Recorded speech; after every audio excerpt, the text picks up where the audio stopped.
not be content with showing friendship in words alone. Do not be content with showing friendship in words alone. Let your heart burn with loving kindness for all who may cross your path. Let your heart burn with loving kindness for all who may cross your path. We're here in Beitostølen, Norway, at the Norwegian Summer School 2014, learning about the 12 signs of love. The keynote speaker this year is Tom Price, who is the author of a book on this subject and is also a musician. There is a quotation in the Baha'i writings which expresses the theme of this summer school.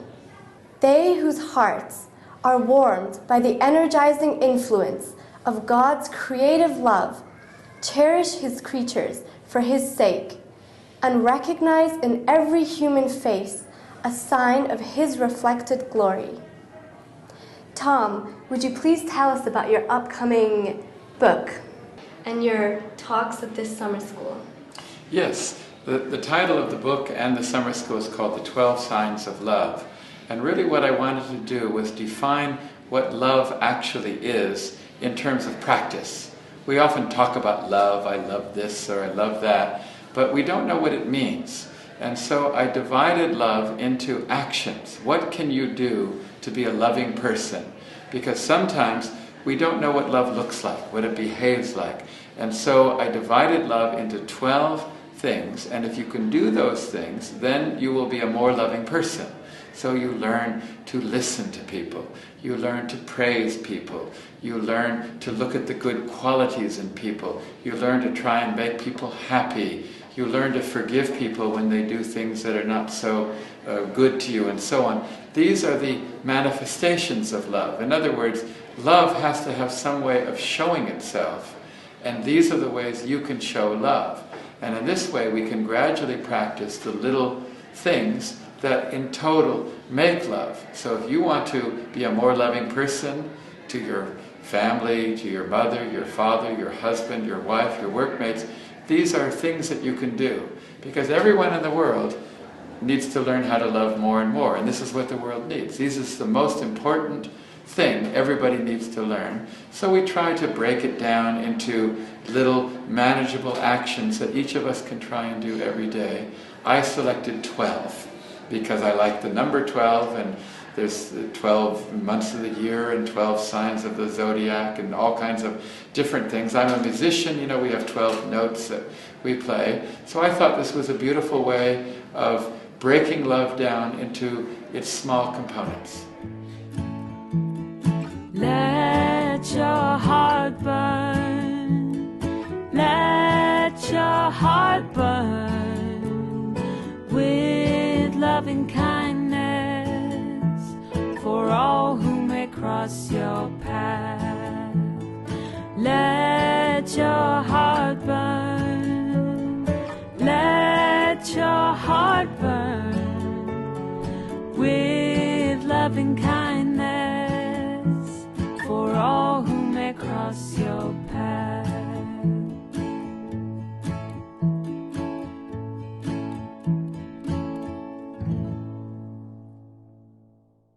How many signs of love do we know now? 7? Okay, I'm going to try and finish all 12 so that when we finish we'll still have time to discuss how to do them. How many of you feel that of the first 7, some of them you want to try? Okay. My suggestion to you is do not try to do too much. Do not try to do too much. Just try to do something with the people you see today. Because I know somebody, they told me, they said they have this huge list of all the things they want to do in life, and they don't get anything done. So what I suggest to you is only try to practice 1 or 2 or 3 of these in relation to the people you're dealing with in your life today, or tomorrow, or whenever you go home. Say, okay, I want to practice love. So you can look at the 12 and just take the 12 here and take the people you're going to deal with today. Just look at those two and just see which ones you can apply to that. In other words, this is something you just gradually try and do. Don't make it too hard on yourself. Even if you can just do one of those things with one person today, that would be good enough. Now we come to this next sign of love. What number is this? Is it the 8th one now? 8th. We come to the 8th sign of love, which is selfless and unconditional love. Selfless love and unconditional love. And there are several aspects to the word selfless and unconditional. The reason we mention selfless and unconditional love is that Abdu'l-Baha said there are some kinds of love that are there, but they're based on something selfish. And there are a few different kinds. The first of all, he said, think of the love of the butcher for the lamb. And I mentioned this already. The butcher loves the lamb. It's definitely love. There's no question that it's love. But what kind of love is it? It's love based on some kind of selfish need. So the lamb may think that the butcher loves him, and the lamb is right. But what kind of love is it? Now, I want to ask you, do any of you have anyone that in the past has loved you with butcher lamb love? Have you ever had that? They've given you butcher lamb love. In other words, they love you, but the reason they love you is that there's something selfish. Would you agree? Okay, this is what we call selfish love. Abdu'l-Baha says there are many forms of love that are semi-selfish. He actually used that word, semi-selfish. And he said these are loves where you love somebody because they are, say, a member of your family. They love you. You love someone because they're a member of your family. But if you love someone because they're a member of your family, then by definition you wouldn't love someone if they're not a member of your family. Or you wouldn't even love that person if they weren't a member of your family. That's semi-selfish love.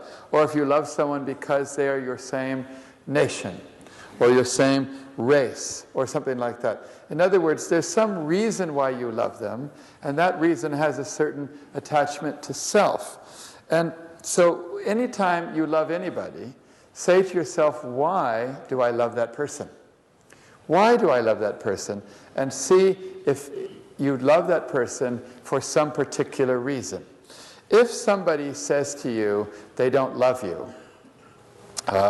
or actually if they say they no longer, if somebody says I no longer love you, if somebody ever says to you I no longer love you, then what they're really saying is I never really loved you. That's really what they're saying, because love is something you never no longer do. Love is something that is permanent because it's unconditional. If they say, I no longer love you, what they're saying is I had a selfish love, something that you did for me, and that you no longer do that anymore. And so you have to analyze why you love something. For example, if a man loves a woman because she's physically beautiful, then by definition, if she's no longer physically beautiful, he may no longer love her. And that actually happens in the world, isn't that right? Or if a woman loves a man because perhaps he provides her lots of money or security, if he no longer does that, by definition, she no longer love him. And that actually happens too in the world, isn't that right? There are many people, Abdu'l-Baha says, that say they're in love today. They're so in love, and he says then a year later, they're no longer in love. They're fighting. Abdu'l-Baha mentions that. In fact, this happens in about a week in Hollywood. In Hollywood, you don't have to wait a year or something like that. You go on the TV and they're interviewing, and the person talks about how they're so in love with that person. You know, they're so much in love. And then you read in the newspaper, 3 months later, they're in court fighting and you know, fighting it out over money and the kids and so on. Have you noticed that? That certain kinds of love, they come, they go, they come, they go. Well, none of those are true. None of those are real, because they're based on something selfish. So every time you think about whether or not you love someone, think about why do I love them? Do I love them? For example, if you're a salesman and you're very kind and loving to people you're trying to sell something to, do you really love them as a person? For example, if a salesman is nice to you, if you go into a store or something and they're very kind to you, do you trust that they really love you? Or do you think that's a bit of butcher lamb love? Is that right? Okay. You always have to think about why you love someone. And Abdu'l-Baha says, when you love someone, let it be with an infinite ray of love for all mankind for the sake of God. It does not matter whether or not they're a member of your family, or you're your son, or your daughter, or your workmates, or your classmates, or your husband, your wife. You love them for the sake of God. In this way, Adabaha says, you can love everybody. You can love absolutely everybody. And so this is a very important thing, but then it makes you wonder, why is it that we have these selfish forms of love? And this comes to the concept of selflessness, which is mentioned in the Baha'i writings. Now, a lot of us use the word selfless a lot because it's in all the prayers, and we're told we need to be selfless. Shoghi Effendi said when we elect people to assemblies, we need to consider whether or not they have selfless devotion. I don't know if you've heard that term, selfless devotion. In other words, it's obviously possible that one can be devoted, but there's a bit of self there. That's what Shoghi Effendi is saying. He said there's a kind of devotion that must be selfless. In other passages in the writings, for example, Adabaha's Tablet of Visitation, it mentions the word selflessness as the main quality. He says, help me to be selfless. He says, let me drink from the chalice of selflessness. Let me wear the robe of selflessness. In other words, he wants to get rid of self over and over again. So what is this self that we want to get rid of? And so I want to read you a passage from Baha'u'llah in which he explains what the self is. Because Shoghi Effendi said there are two kinds of self in the Baha'i writings. One is very good and one is very bad. He says anytime you see the word self in the writings, you've got to know if they're talking about the good self or the bad self. So let me read what Baha'u'llah says. This is from Summons of the Lord of Hosts. He says, know that the soul is endowed with two wings. Should it soar in the atmosphere of love and contentment, then it will be related to the All-Merciful. And should it fly in the atmosphere of self and desire, then it will pertain to the evil one, and he capitalizes evil one. Or Shoghi Effendi, or whoever tries to capitalize evil one. And Shoghi Effendi made a habit of any time evil one or evil whisper, he always made it capital. And we're going to talk about why this is the case. So Baha'u'llah says the soul has two wings. One is good and one is bad. And the one is bad is if it flies in the atmosphere of self and desire. He says, O ye who perceive, should the soul become ignited with the fire of the love of God, it is called benevolent and pleasing unto God. But should it be consumed with the fire of passion, it is known as the concupiscent soul. Now, how many of you know what concupiscent means? Nobody? Okay, I'm raising my hand too because I didn't know what it meant either. Fortunately, I have an iPad. So I looked up concupiscent because Baha'u'llah said you have two kinds. You have a benevolent soul and you have a concupiscent soul. That's what it says here. And I looked up concupiscent. It means full of desire. Full of desire, attachment to desire. And Baha'u'llah says, we have expounded this subject for thee, that thou mayest obtain a clear understanding. So what basically Baha'u'llah is talking about is that the human being has an opponent.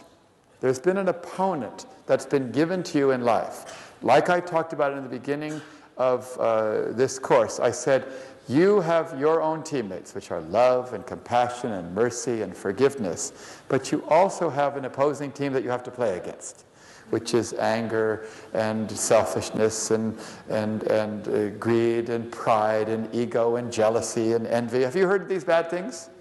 Now, Baha'u'llah says you have them both in your soul, and they're both there. Well, he says the soul can go either way. And all these bad things, every one of them, self, they all fall into the category of self. Anger, jealousy, ego, pride, all these negative things are part of the lower self that Abdu'l-Baha calls the self. And you shouldn't feel bad that you have these feelings every now and then. Does anyone ever felt jealousy? Yes. Anyone ever felt envy? Did anyone ever felt anger? Did anyone ever felt pride? And everyone felt attachment to the physical world, like loving of luxury? Anyone feels love of money? Okay, you all feel these things. Everyone's going to feel them. And by the way, there's nothing wrong or unnatural about having those feelings, because that's how God created this life. This life is kind of like a video game. To play a video game, you have to have something hard. You have to have something hard to play against so you can grow and develop. When you go into a gym, anyone goes into a gym, you'll see that every machine in the gym is only meant to make something hard. It's only meant to make some motion difficult. Isn't that right?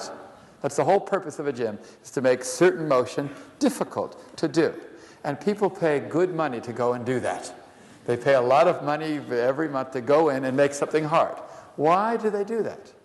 Why do they do that? Because they understand that if you struggle against something, it makes yourself stronger. Because if you hurt a muscle a little bit, it hurts it a little bit, and then the muscle grows and it becomes stronger. And we understand this. So we have no difficulty with the pain that a gym causes. We like the opponent. A gym is an opponent of your muscles. But we like it because it is necessary for spiritual growth. So also have we been given an opponent to our soul, and this is a really good opponent. This opponent, he's got all the good players on his team. He's got envy, he's got jealousy, he's got pride, he's got ego, he's got anger. It's a really good team. It's better than Germany in the World Cup, this team. And I shouldn't say anything. It's a strong team. Would you agree? And you have to play against that team every day of your life. Now, in the writings, this lower self, this self that we have to play against, this enemy that we have to fight, that we cannot get rid of, has certain qualities, and they are personified, or they are, there's analogies made in the writings, and I want to mention some of these analogies so we understand what this lower self is like.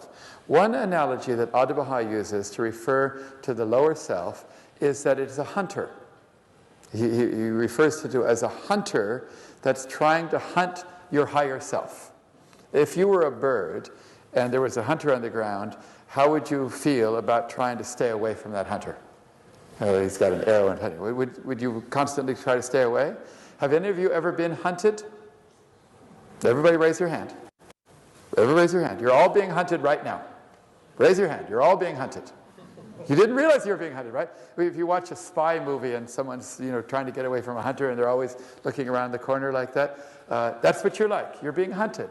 Adi says, you are being hunted here and now in this room. Tomorrow you'll be hunted. Let me read you the statement. He says, do not let the desires of the self find a place within you, for it is certain that when you reach the highest station of spirituality, one worldly desire can cause your downfall. The spirit is like a bird. When it flies in the air, it is always mounting. But the self is like the hunter, who is thinking all the time how to catch the bird. As when a bird is in the air, the hunter aims at it and brings it down, so is it with the human desires of the soul. You will see that by one arrow, one soul, it will be brought low. This arrow is the connection with the world, the occupations of this world, the desires of this world, the honors of this world. In many ways, the hunter will stop the spirit from ascending. That is why you must ask and implore and entreat, O God, protect me from myself. Protect me from myself, Adi says, because you have a little hunter inside you that's hunting your upper self. And you are trying to soar in the atmosphere, and he's trying to hunt you down. Now, how many of you feel that every day you're being hunted? Did you feel that? Okay. It's a much better way to view the negative qualities of yourself, because sometimes we will feel guilty if we have a negative thought. A bad thought, or we do something bad. We feel guilty. You shouldn't feel guilty. You should feel, I have a worthy opponent. I have a hunter, and I got to beat that hunter. It wasn't me, my upper self, that was bad. It was that bad part of me that God gave me to fight against. It was my opponent. So in the same way, if you go on the soccer field and you play an opponent, you don't feel bad that you have the opponent. You don't feel guilty that you have the opponent. All you say is, it's a worthy opponent, and I've got to fight hard against it. So you have this hunter every day, and that is the first analogy that we're told in the Baha'i writings that the self is like. The next analogy we're told that the self is like is a prison. He refers to the self as a prison. It's a different analogy. Let me read you this. Adi-Baha says, when one is released from the prison of self, that indeed is release, for that is the greater prison. When this release takes place, then one cannot be outwardly imprisoned. And in the Hidden Words, Baha'u'llah says, free thyself from the fetters of this world, loose thy soul from the prison of self. Prison of self. In other words, a prison. Now, what is it about a prison? When you're in a prison, what do you want to do? You want to escape, isn't that right? But is it easy to escape from a prison? Okay, here's the question. What does a prison do to a body? To do to a human being? What does a prison do? What does it do? Because Adi-Baha says the prison itself is like, when you're in a prison, what does it do to you? It takes your freedom, which means what? Passivizes. I'm sorry? You become passive. It limits your ability to enjoy the world. It limits all your capabilities. It completely restricts you. Is that right? If you're in prison, you can't do things. You can't fly, you can't go, you can't visit people, you can't do hardly anything. So he's saying the self is like a prison. It completely limits, it restricts you, and until you free yourself from that, you can't do all the other things. So you can't go out and love and be a wonderful person because the prison is holding you in. So the first thing is you have to free yourself from that prison. He says, when this release takes place, then one cannot be outwardly imprisoned. So Adi-Baha said when he was in prison, he wasn't in prison, you see, because he's saying when I was physically imprisoned, I was still free from the prison of self, and you cannot be outwardly imprisoned. So this is the second analogy we're told in the Baha'i writings about the self, that it is a prison that you have to free yourself from. You will see many people in the world that are prisoners to their own self and selfish desires. They're prisoners to their own greed. They're prisoners to their love of money. They're prisoners to their love of luxury. They're prisoners to anger. They're prisoners to pride. Have you noticed this? Anybody that has given in to the hunter, the lower self, they now have become a prisoner. And they're not happy. They might have all the money in the world, but they're a prisoner to their money. They might have all kinds of things, but they're still a prisoner, and we have to free ourselves. So these are the first two analogies we're told in the Baha'i writings of the lower self. First of all, that it is a worthy opponent like a hunter, an opponent in battle. Second, it's a prison that we need to free ourselves from. The third analogy we see in the Baha'i writings is that it's like dust. It's like dust. Over and over again, he says, you have to clean your heart and your soul from the dust of self. Self is like dust. Now, this is an interesting analogy because it comes from a statement of Adi-Baha in which he refers to the self as being insistent. Insistent. And I want to ask you something. How many of you have ever dusted your house? Anyone ever dusted your house? Okay. When you dust your house, do you then never have to dust your house ever again? No. Is that right? No. When you dust, do you have to then do it again? Okay. So when Baha'u'llah says to, purify yourself from the dust of self or the dust of passion, is that something you could do once? No. The reason he uses the analogy of dust is that the essential quality of dust is that it is insistent. Dust keeps coming back. So you cannot ever get rid of dust forever.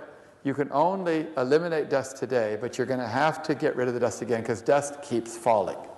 In another passage, Adi-Baha uses the same concept of insistency by comparing the self to gravity.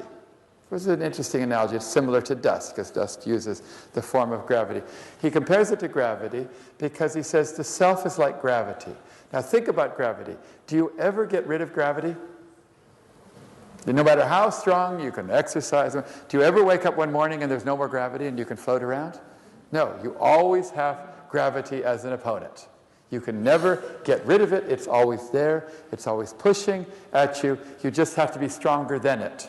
But you can never eliminate gravity, and you can never eliminate dust permanently. You can only keep getting rid of it. This is why we see the term insistent self, because it's always there.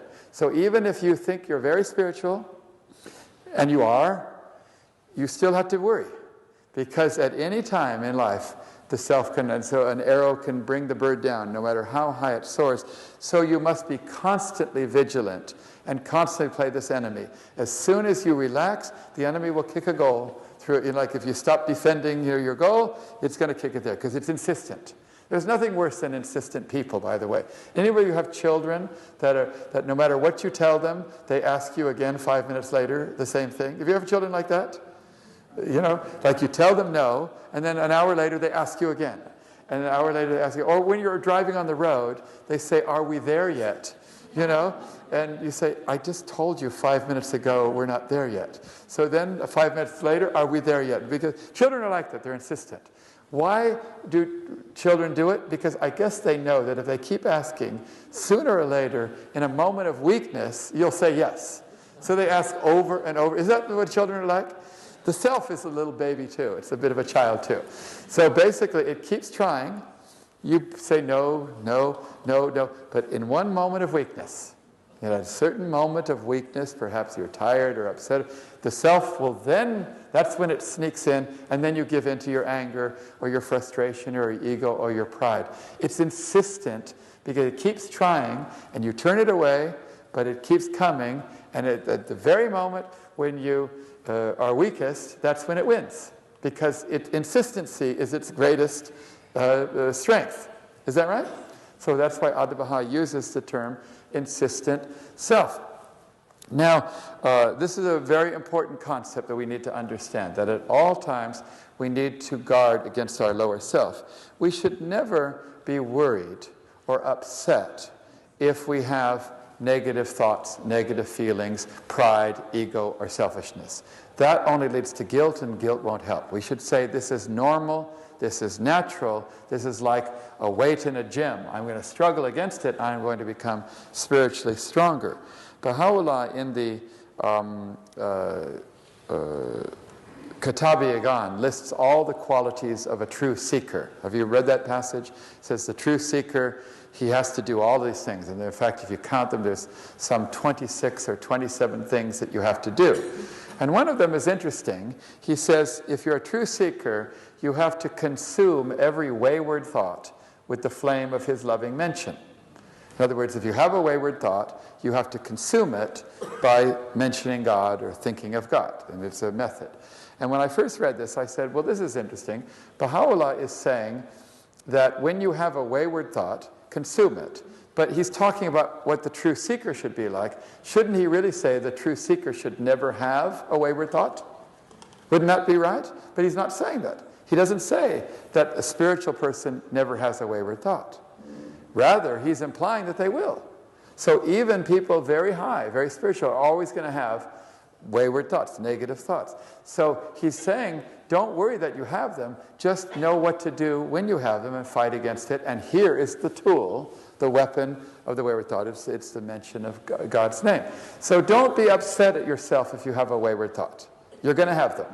Everybody has. Had any of you had wayward thoughts? I'm having wayward thoughts right now. Right now I'm thinking about lunch and food or something, something else. We have wayward thoughts. We can't control them, and we shouldn't feel guilty that we have them. Rather, we should say, God has given us a worthy opponent.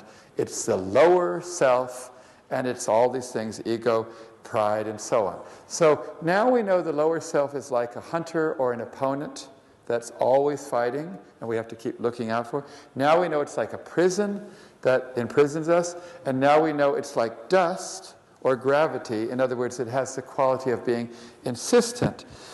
The fourth analogy that we see in the Baha'i writings about the self, and there may be more than four, but at least four that I've found, is that the lower self is said to be Satan. This is a very interesting thing. It's said to be Satan. In fact, Shoghi Effendi was asked, what is the evil one in the Baha'i writings? Because the word evil one is in several passages. And Shoghi Effendi, the evil one is the self within us. Now, how many of you believe in the devil or Satan? You don't? You should all believe in the devil or Satan. Because Baha'u'llah used the word Satan. But what do we mean when we say the devil or Satan? Okay, so here I'm going to read. This is a question asked of Abdu'l-Baha. It's in Paris Talks. Question is, what is Satan? Abdu'l-Baha replied, the insistent self. The insistent self. In the Baha'i teachings, Satan is not viewed as an independent force, but rather as the natural inclinations of man's lower nature, his animal nature. This lower nature, symbolized as Satan, is the ego, inclined to evil, which is a part of each human soul. It is not an outside personality. It is our chalice full of self. There is no room in it for it is not an outside personality. If our chalice is full of self, there is no room in it for the water of life. So Abdu'l-Baha is saying that Satan, or devil, is not one creature out there. There's not one big devil or one big Satan. We each get our own Satan. You each have your own Satan. You all get your own private, personal Satan, and you have it.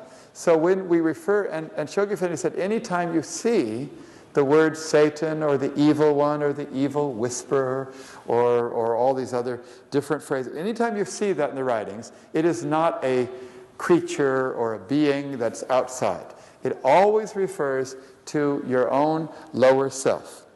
And that's something you have to free yourself from. So this is the essential battle in life, that you are trying to free yourself from it.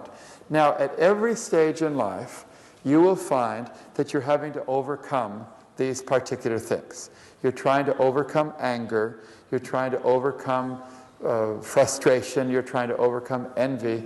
And we're told in many passages that these things are imprisoning you. For example, I want you to all close your eyes right now. Close your eyes, and while your eyes are closed, try very hard to see me. Look hard at me and look at me and see if you can see me. Keep your eyelids closed. Now, open your eyelids and look at me and see me. Can you see me? When was it easier to see me? When your eyelids were closed or when they're open? Obviously, when they're open, right? But now I want to ask you another question. Were your eyes any less capable of seeing intrinsically when they were open or closed? Did I hurt the visual cortex or any ability for your eyes to see when they were closed? No. Your eyes always had the power to see. Your eyes didn't have to learn how to see. They always knew how to see. But there was a veil covering them.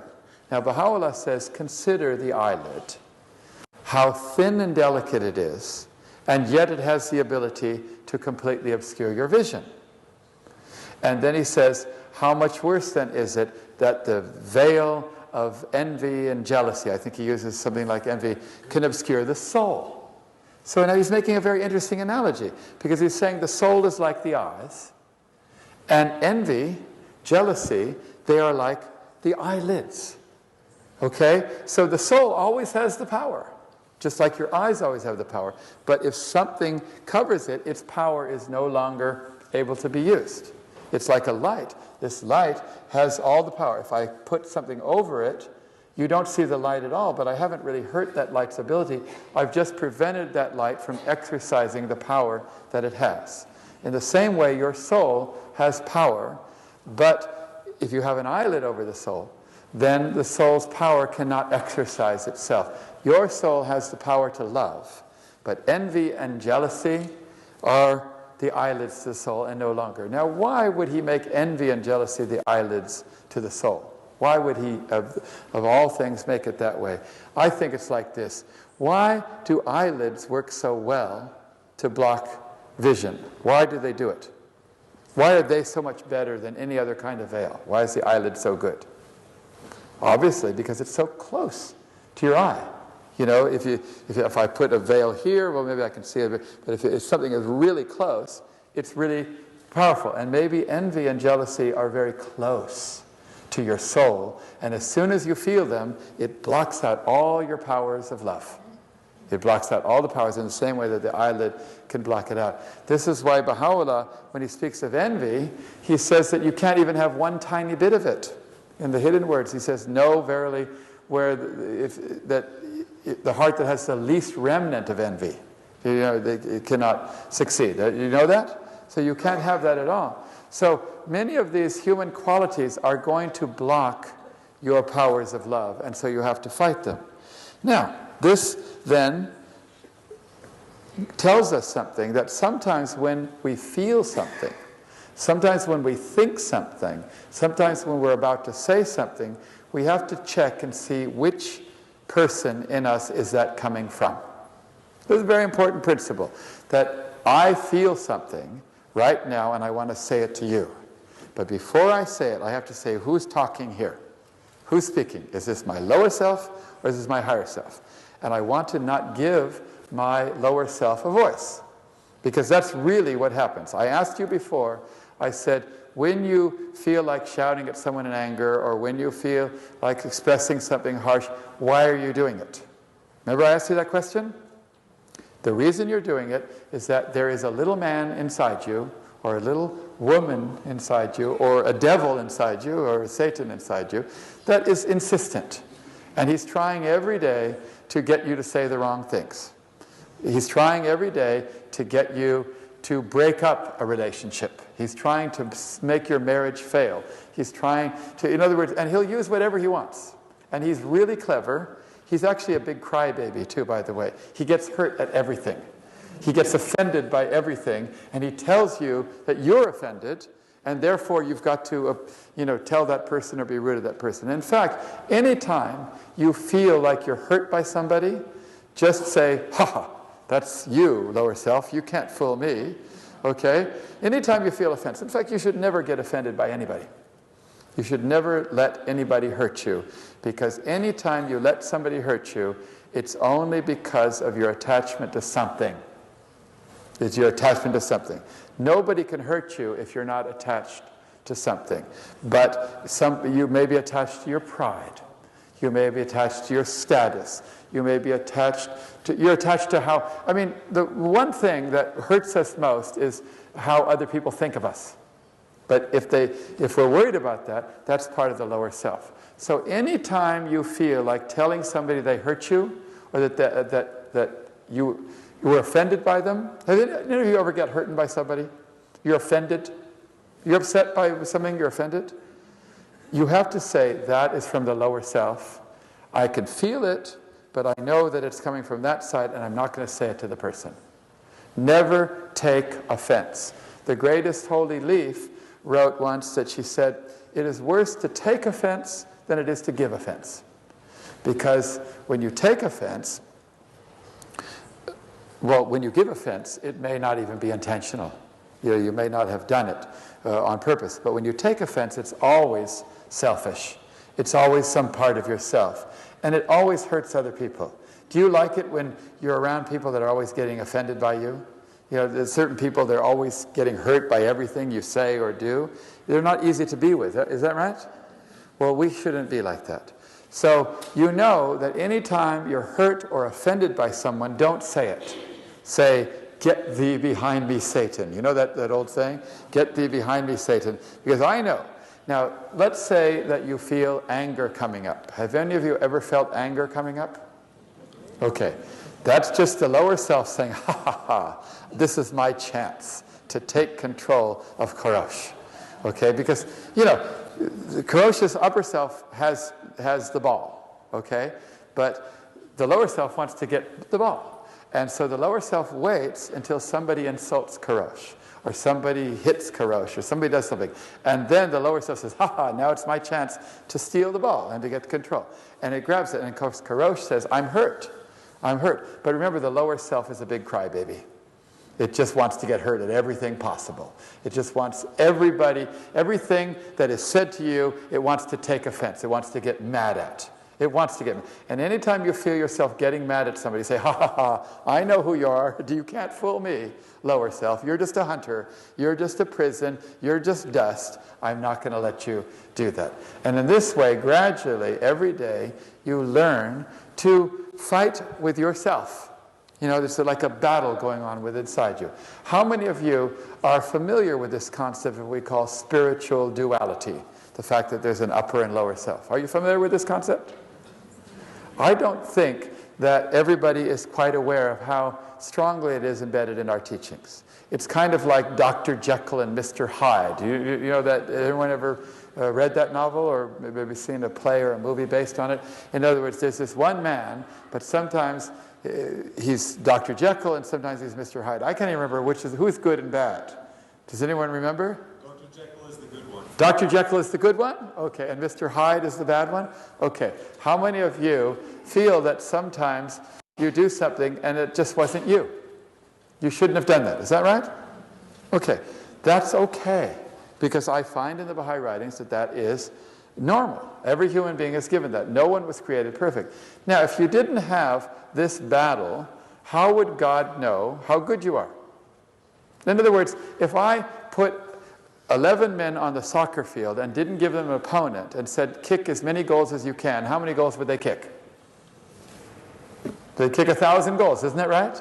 So then how would you know if they were a better team than another team? We wouldn't know. You wouldn't know how good they were.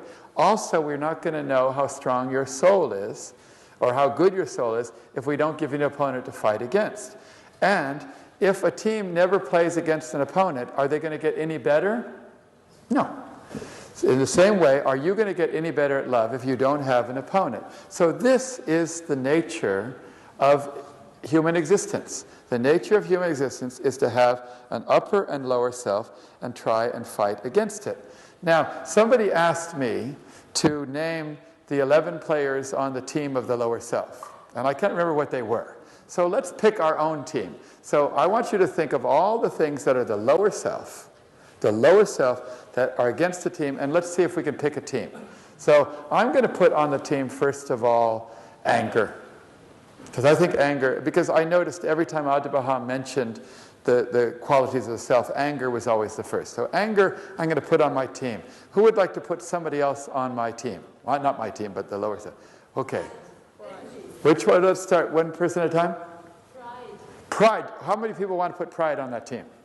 Okay. So what causes pride? What causes pride? How can you tell when pride is playing for your soul? Give me an example of pride in the world. Low self-esteem. Low self-esteem, but even more than that, what happens in your life that you know it's pride? I feel better than others. You feel better than others. Is that one way? So let's say somebody does something and you say, I'm so much better than them. Immediately say, get thee behind me, Satan. That's pride, that's the lower self. What's another manifestation of pride? When do you feel pride? Feeling hurt. Yes.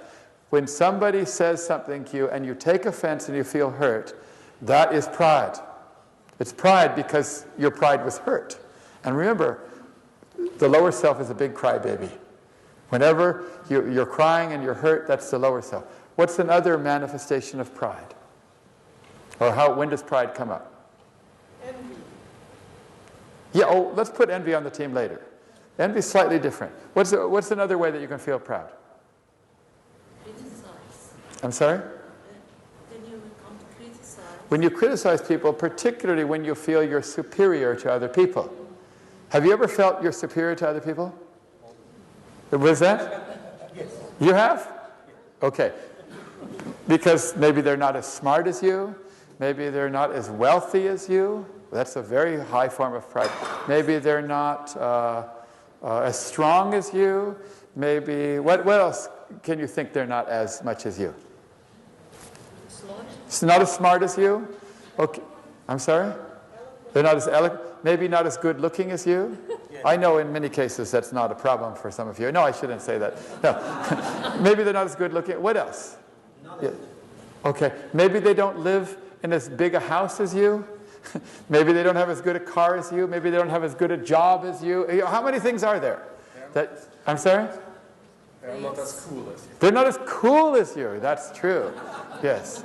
Okay. Do you understand? I could probably find 100 ways. Yeah, how else? Maybe they're not as spiritual as you. As soon as you think somebody is not as spiritual as you, you already blew it. Okay? But that's true. You may think that.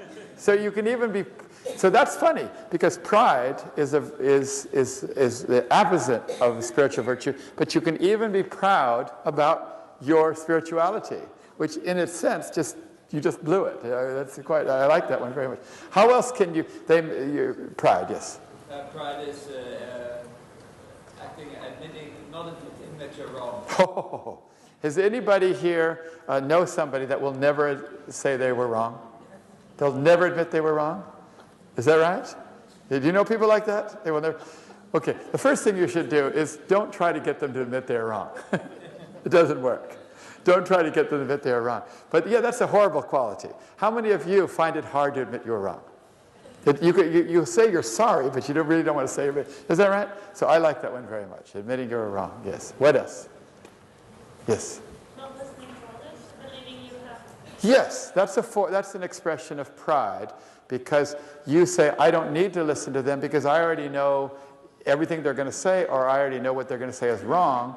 So they're pride. So in many ways, pride comes up. But any time you feel good about yourself over other people, that you are better than them, you are greater than them, or something, that is pride. So we're going to put that on our team. And once we, not our team, we're going to put it on that team we play against. And we're going to say, I have to know my opponent. I have to know my opponent. I have to recognize what it can do. You see, if you want to play any sport against an opponent, you have to study your opponent. You have to study, what does my opponent do? What are their tricks? How do they move? And stuff like that. So I can learn to play against it. So who have we got on our team so far? We've got anger and pride. What else do you want to put on the team? Yes? Who do you want to put on our team? Jealousy. Jealousy. Do you think that's a good one? Okay, what is jealousy exactly? What is jealousy? Okay. What is jealousy? Who can describe it to me? Lack of confidence. Lack of confidence? That's not exactly what it means. Yes? The fear of losing something to someone else, isn't it?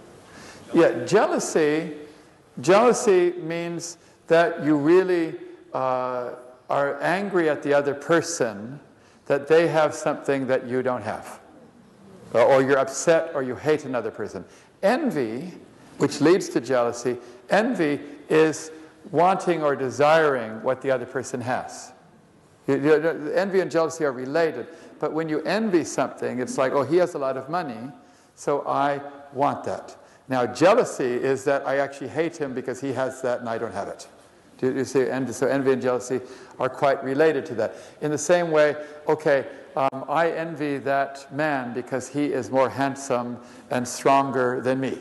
Or a woman, if I'm a woman, I envy that woman because she is more beautiful or something.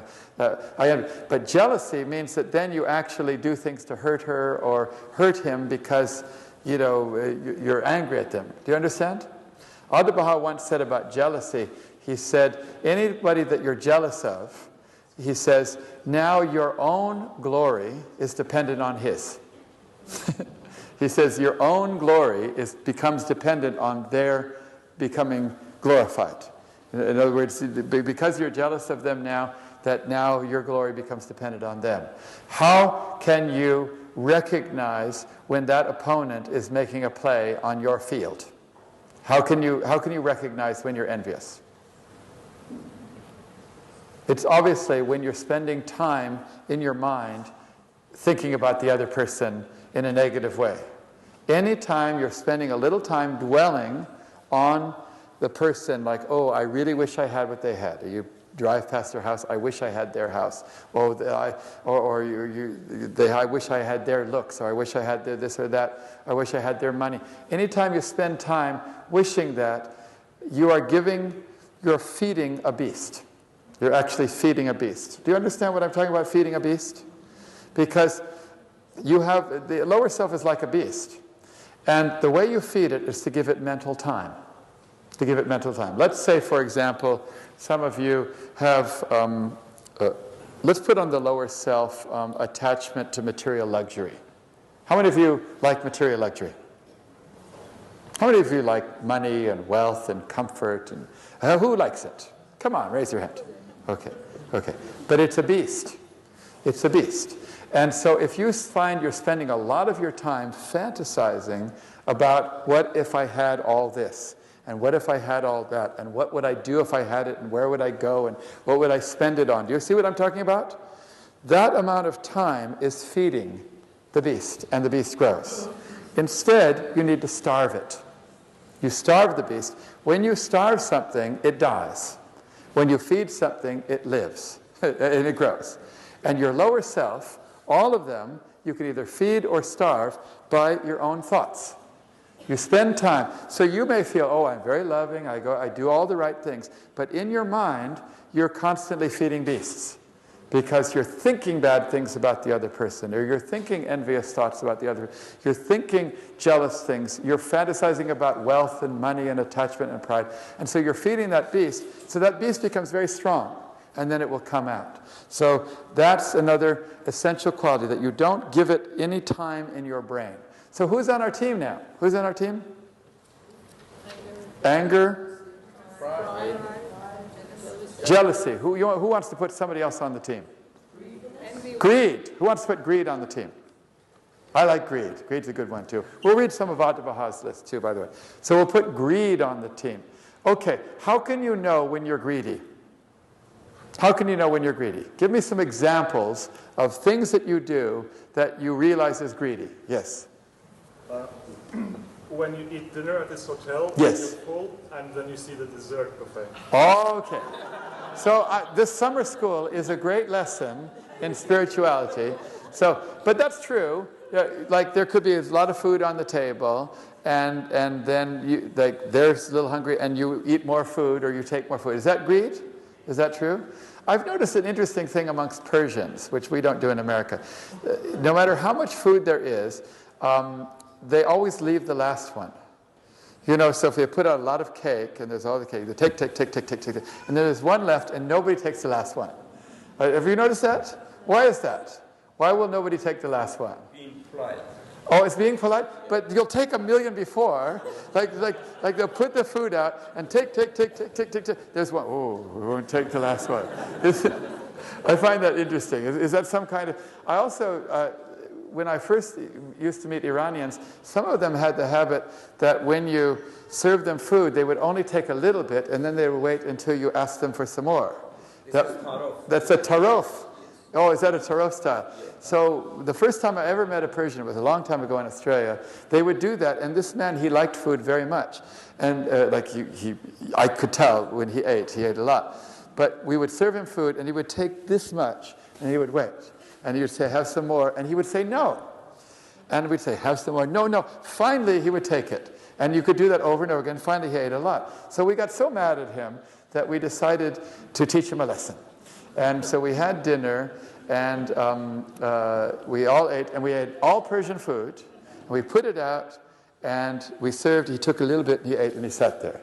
And we didn't say anything. We kept eating and taking more, eating, and we didn't serve.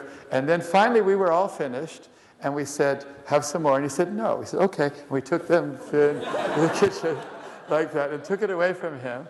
And he looked like that. And then we came out and we laughed, and we said, we were just trying to teach you that in Australia you don't do this crazy tarof. Is that what you call it? You don't do that. So there's funny custom about food, but I do feel that greed can be expressed in food. But what are some more serious ways that greed can be expressed? How do you know when you are greedy? Wanting more of what you already have. Oh, wanting more of what you already have. So you get something, and now you immediately want more. This is quite true. No matter what you get, you always want more. It's very true. There's an old saying, it says that possession diminishes value immediately. So quite often you want something, And before you have it, you're so excited, and you're thinking, I'm going to get it. You're looking at the brochure, you're excited. And as soon as you get it, it's no longer as valuable as you thought. Isn't that right? And so what do? You immediately set your sights on something else. And you want that. You want that. And then as soon as you get it, now you want something else. And this is the lure of materialism. It fakes you out. And you want it. As soon as you get it, it doesn't seem so valuable, so you want something more and more. So that is the lower self. That's greed. What's another expression of greed? I'm sorry? Well, I was thinking that if you're not able to be generous, then you're greedy. Okay. If you want to keep everything to yourself. Okay. So the expression of greed is when you find it difficult to be generous to give something to other people. How many of you have had to give something to somebody, something that you have, and you find that hard to do? Like, you don't really want to do it. You ever had that feeling? If you find it hard to be generous, that is the expression of greed. I would agree with that, very much so. If you don't like to give... I know some people that are very generous. You know, they're always giving presents to everybody, you know, not just at birthdays or so. They're just constantly giving, and they go traveling, and they buy gifts for everybody. When they come home, they give out the gifts. And other people are not like that. And you know, Baha'u'llah said to give and to be generous are attributes of mine. Well is it with him that adorneth himself with what is it? With my... Who can remember? No? Well, look at the hidden words. But he says to give and to be generous are attributes. So generosity, which is the absence of greed, whenever you find it hard to be generous, that means you're greedy. In all these ways, you say, okay, anytime I feel this, that is my lower self. Aha, that's the battle. That's the opponent that I'm trying to play. So who we have on our team now? Name them. Anger. Greed. We need some more. I want 11 players. I want a soccer team. Who wants to put another player on the team? Yes. I'm sorry? Fear. Fear. Oh, yes. Fear. There's a certain kind of fear that is crippling. That's very, very true. That your entire soul is crippled by fear. That's true. Okay, we're going to put fear on our team as number 5. What's our 6th opponent? Who's got one? Mean, to be mean. I'm sorry? Mean. Aggression. Mean. Is that what you mean? I'm going to keep mean in with my anger. But you want to put suspicion? Who said suspicion? Yeah. Suspicion means that you're really prejudiced against a person. You're prejudging. You're thinking that there could be something bad or wrong with them, or their motives are wrong. Have any of you felt suspicious? In fact, Abdu'l-Baha spoke very strongly on this subject in Paris Talks, the very first talk, Paris Talks, which is called the importance, I think, of being kind to strangers. He said many times we will look at a stranger and we will be suspicious of them. We think that they have some evil intention, or they're not good, or something else. He says we must avoid that, because obviously suspicion will not lead to love. So suspicion is another one. What's another player on that team? Self-pity. Oh, I haven't heard that one before. In which you pity. What does pity mean exactly? It means that you make yourself a victim. Yes. I'm a victim of the circumstances. Yes, you make yourself a victim.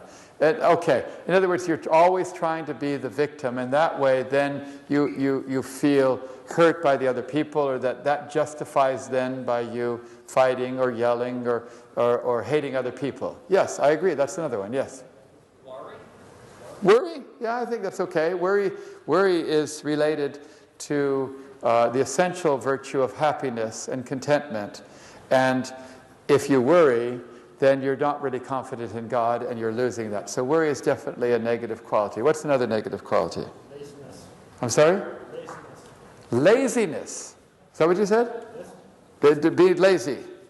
Oh, yes, I like that one too. I mean, I like being lazy, but I like also that you mentioned that, because we all succumb to that too. We succumb to that. That's true. What else? Desire. Desire. Yes, desire. Desiring things. All of these are related, Abdu'l-Baha says, to the world. Let me read you some of the ones he says here. He says, selfishness, pride, vainglory. You know what vainglory means? Well, vain means something that is useless, and glorying in something that is useless. Social distinction. How many of you feel social distinction? It means that you feel you're higher than somebody else. Intellectual superiority. That you feel you're intellectually superior to somebody else. Material acquirement. That you feel you've got more material things than the other person. One, you feel you're smarter. The other, you feel you're richer. He says, if you are able to sever yourself from these slaveries of, and now he lists them, pride. Has pride on our team yet? Yeah. Okay. Selfishness. Greed. Oh, we said greed, and other has said greed. Vainglory. Distinction of caste, in other words, race. He says, if you can free yourselves of those, you will have the beginnings of the assurance of the oneness within yourself. Let's see if we can read another one. He has plenty of them.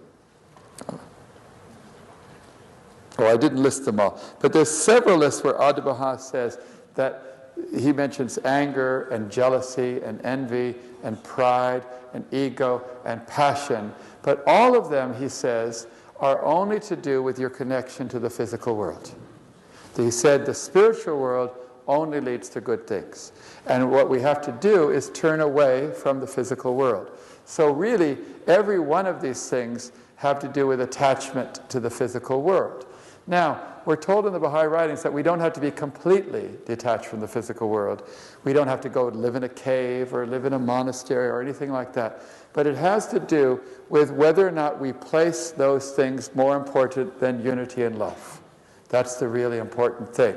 And so we need to constantly fight these things, and there's one good way to fight all of these things. One particularly good way to fight all of these things. What do you think that one good way is? Oh, there's two good ways. Prayer is definitely a good way, but there's one good thing that you can do to fight all of these things. What do you think that is? Yes? Sorry? Yes. The way to fight these things is to do these 12 things I'm saying. That is the best way. In other words, if you want to overcome any one of these bad things, don't say, oh, I got to stop being envious. I have to stop being jealous. I have to stop being whatever. I have to stop having pride. And just start thinking about other people and trying to love them. Because if you think too much about the enemy, then, of course, you have to be aware of it, and you don't give it a voice, and you don't feed the beast. But the way in which you can really kill the beast is to do these other things. Remember I told you that you cannot stop thinking of pink elephants if I tell you to stop thinking of pink elephants? In order to stop thinking of pink elephants, you have to have something else to think of. In order to become less selfish, you have to become more other-ish. Now, other-ish is not a word, is it? Is other-ish a word?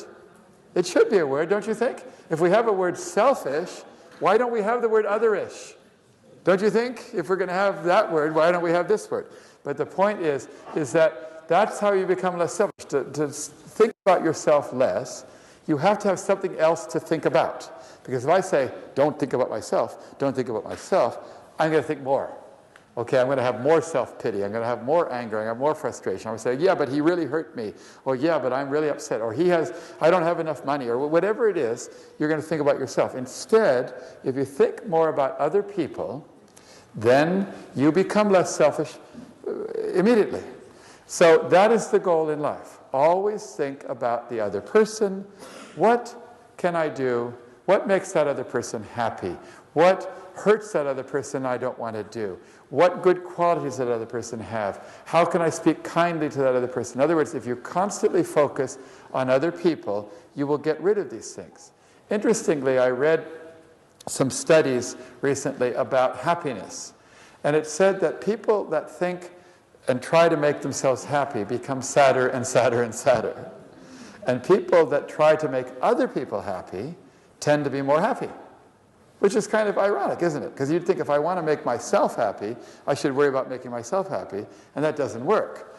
And you would think that trying to make other people happy, how is that going to help? But for some reason, it makes you happy. And I'm not sure why it works. I don't know why it works, but we know it works psychologically. We enjoy other people being happy. For example, some of you, have you ever gone to a movie, like a child's movie, with a child? Like a little silly cartoon or something like that. And you go to the movie with the child. And as the movie is happening and the funny things are happening, you think this is really stupid. You know, because they're silly jokes, they're funny. But if the child laughs, you laugh at it. Have you noticed that? You laugh at it and you say, but if I was seeing this alone, I would not be laughing at it. It's only because the child is laughing at it that I think it's funny, because I'm enjoying it with the child. Is that right? And we find this is the case. We enjoy other people being happy, and it somehow makes us happy.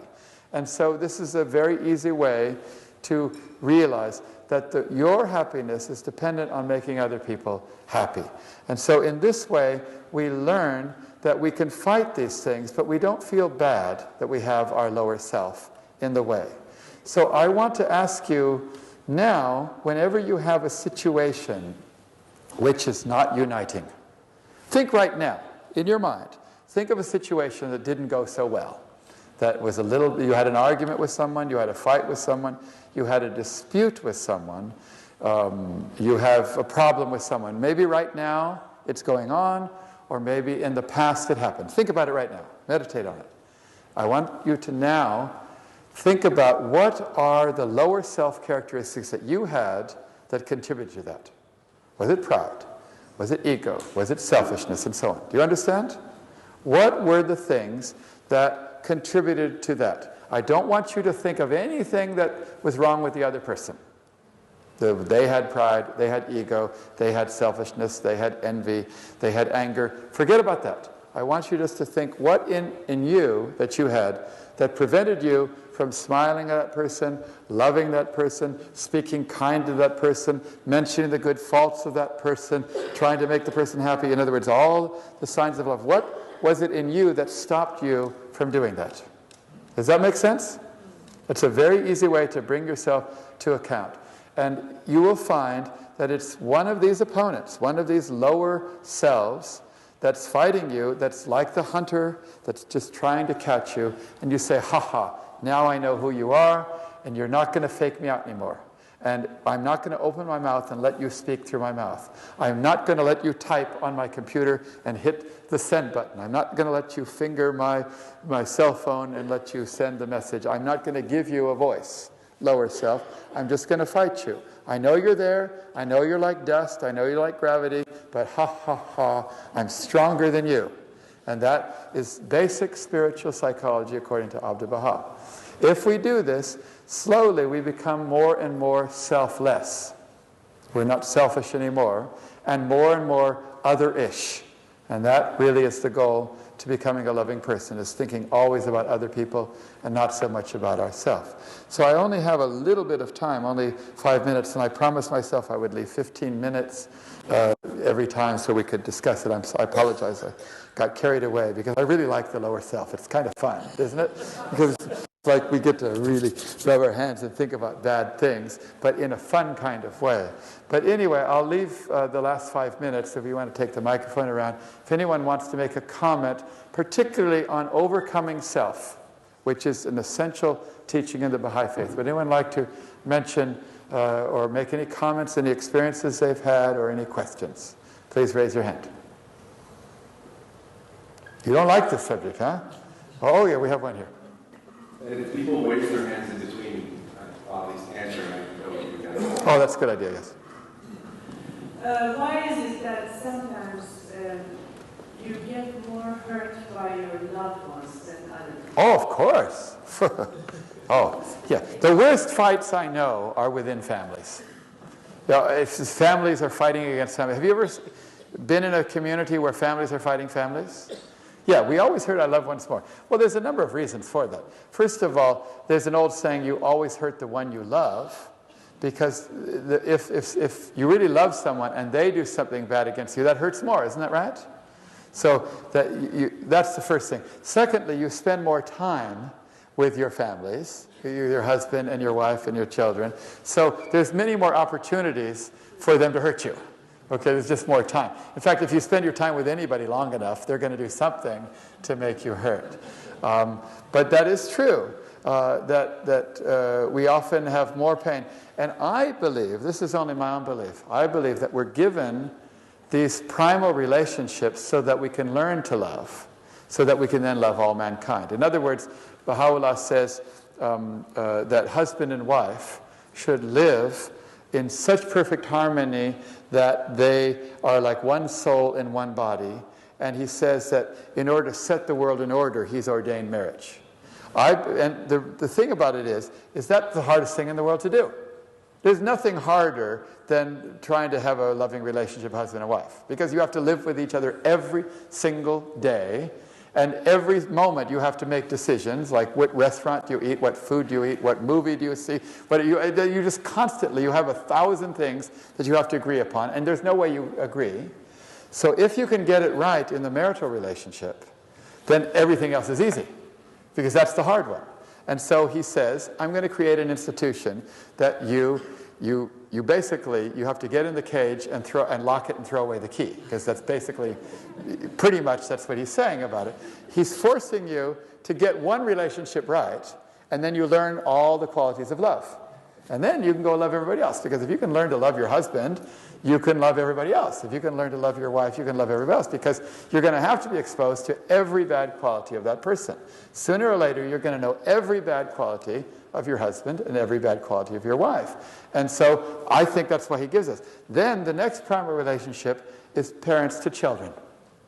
That's the next one. And that one also causes a lot of problems. A lot of children, they hate their parents. A lot of parents, they have their, and then the next one is brothers and sisters. You know, because these are the and I think he gives us these relationships as kind of a laboratory, kind of a way to work out all your basic love relationships. And then when you learn them in the family, you can extend them. And in fact, we're told that unity has to grow in that way. Unity begins with the unity of husband and wife, which sets the world in order, and then it extends to the family. And where you have united families, then you can have united communities. And where you have united communities, you can have united cities. And where you have united cities, you have united... And we're told this, that unity spreads by learning love in the base foundational units. So when you have disunity in these fundamental units, the ones that are closest to you, it's breaking the foundation of all society. It's breaking down. The world unity is nothing but a collection of smaller disunities or unities and so on. So how many of you agree with the speaker here that it can be very, very hard when you have disunity with those that you're closest to, that you love? How many can find that's very, very hard? Yes, I agree. Therefore, it's very important that you do the 12 signs of love within that sphere. Because if you can't learn to do it there, how can you do it? I know some people say, okay, you know, I can go and love mankind, but love my family? Come on, give me a break. I can't do that. So they go out and they can love him and love her and love him and love her, but to love their family, they can't do. So really, it's not true love. So that's a really great question. Thank you very much. Who's got another comment? Yes. In this game that you're playing, sometimes... in this game that you're playing, sometimes your opponents can hurt, for example, your children. In such a situation, you can feel a lot of anger. And then you think, what is it that I'm attached to this that makes me angry? And it's actually your attachment to your child. What do they say to that? You mean you hurt your child because you were attached to your child? Someone hurts, for example, my child. Oh, somebody else. Which makes me very angry. Okay, so you are getting angry on behalf of somebody else, your child in this case. Yes. Oh, yes. Sometimes forgiveness is worse when somebody did something to somebody else than to you. Like, I don't forgive that person because they hurt my child, or they hurt my mother, or my father, or something like that. And that way, communities start fighting and taking sides. Now we're taking sides. Do you understand what I mean? And I think it's exactly the same. We cannot feel hurt on behalf of other people. We cannot say, because you hurt my mother or my father or my cousin or brother, that now I'm going to hate you. Because now we've got a little bit of a war going on. You know, we're all taking sides. Now, in the case of your child, you need to train your child to not be hurt by that person, rather than going out in front of the child and hurting that other person and teaching the child the wrong way to deal with this. You understand? If I educate my child that, in other words, if somebody does something bad to my child and I go and use anger and aggression, I've taught my child the wrong way to deal with that. Rather, I need to love my child. If the person hurt the self-esteem of the child, boost his self-esteem. If the person hurt the pride of the child, do that. In other words, try to alleviate what that person did, like be a comfort, but also to train the child to not be hurt by this, to see above it, to rise above it and be bigger, and not to just become a surrogate for anger and jealousy on behalf of the child. Otherwise, we're just teaching the child to not love as well, and that really wasn't loving for the child. If you really love your child, you wouldn't teach your child to do those things. That would be my answer to that. Yes? I just had a thought, as we're talking about the opponents,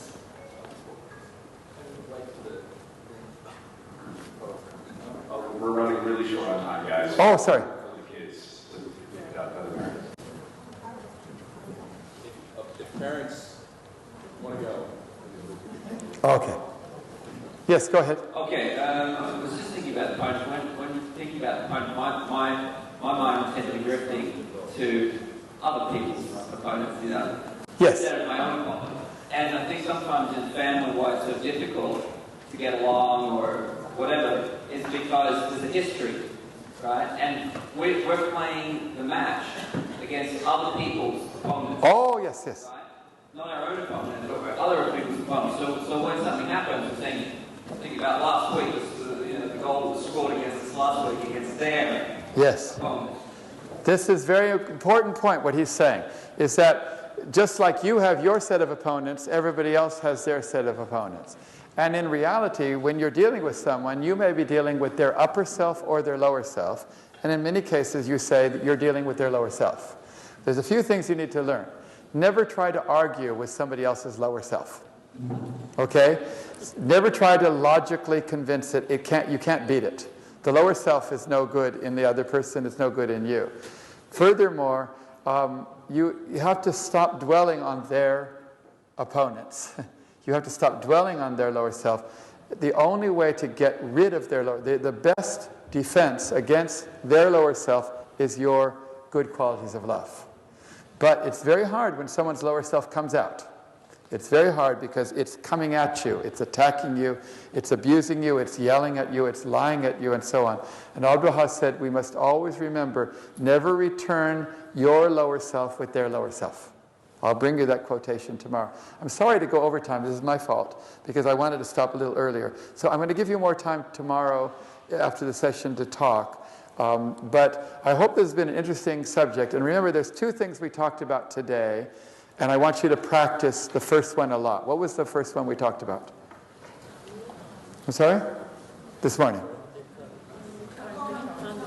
I'm sorry? Kindly tongue. I want you to really practice a kindly tongue today. To say, and so I'd like to say very nice things about our chairman, who's been so kind. You see how he was so nice? He said, you know, we're going overtime. He could have said, can you please shut up and get off the stage, or something like that, which he should have done, but he was very kind. I want you all to practice a kindly tongue today. Thank you all very much.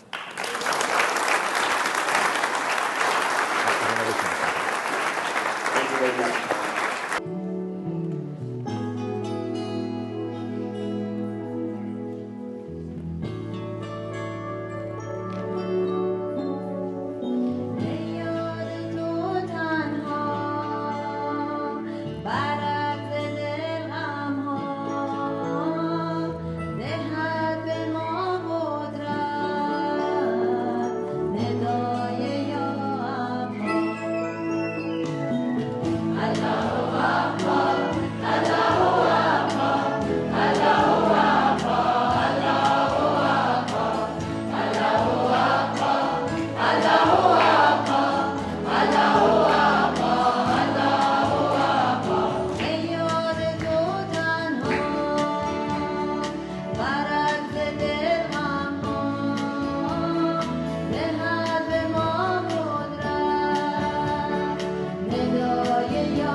not be content with showing friendship in words alone.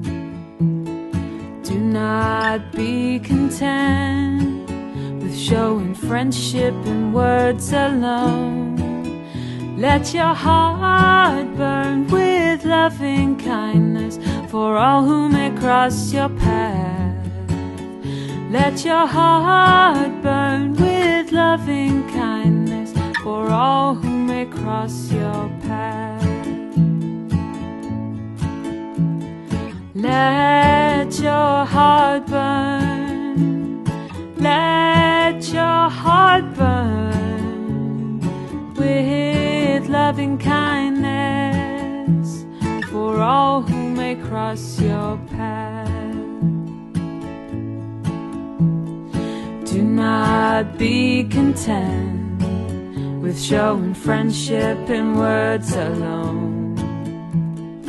Do not be content with showing friendship in words alone. Let your heart burn with loving kindness for all who may cross your path. Let your heart burn with loving kindness for all who may cross your path.